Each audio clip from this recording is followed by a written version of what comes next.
नमस्कार, आप देख रहे हैं एसपीएन 9 न्यूज़ और मैं हूं आपके साथ मनीष कुमार सैनी। उत्तर प्रदेश में सीज गाड़ियां छुड़ाने के नाम पर फर्जीवाड़ा चल रहा था, जिसका अब खुलासा हुआ है, जिसमें यूपी में जज के फर्जी आदेश जारी कर जालसाजों द्वारा सैकड़ों गाड़ियां छुड़ाने का दावा किया गया है। अब इस मीडिया रिपोर्ट को साझा कर समाजवादी पार्टी प्रमुख अखिलेश यादव ने सोशल मीडिया के जरिए प्रतिक्रिया दी है। अखिलेश यादव ने कहा कि यूपी में भाजपा सरकार के तहत जालसाजी एक और महाकांड, जिसमें बेखौफ अपराधियों ने जज और आरटीओ तक के फर्जी दस्तावेज बनवाकर सीज की हुई गाड़ियों को छुड़वाने का गोरख धंधा चला रखा था।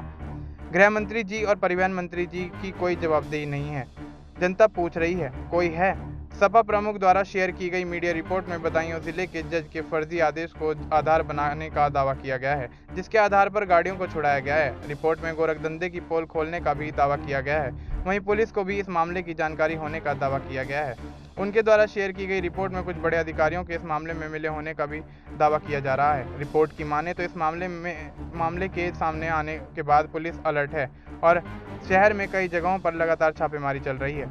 दावा तो यह भी किया जा रहा है कि आरटीओ और कोर्ट की फर्जी रसीद बनाकर सीज की गई बसों और ट्रकों को छुड़ाने का काम किया जा रहा है और साथ ही इसका खुलासा सोनभद्र में हुआ है और कोरोना काल के दौरान की 297 ट्रकों को फर्जी रसीद के आधार पर छुड़ा लिया गया है। एक गैंग फर्जी रिलीज ऑर्डर बनवाता है और फिर उसके आधार पर ही ट्रकों को छुड़वाता रहा है। इस मामले में एफआईआर दर्ज होने के बाद जांच शुरू हो गई है।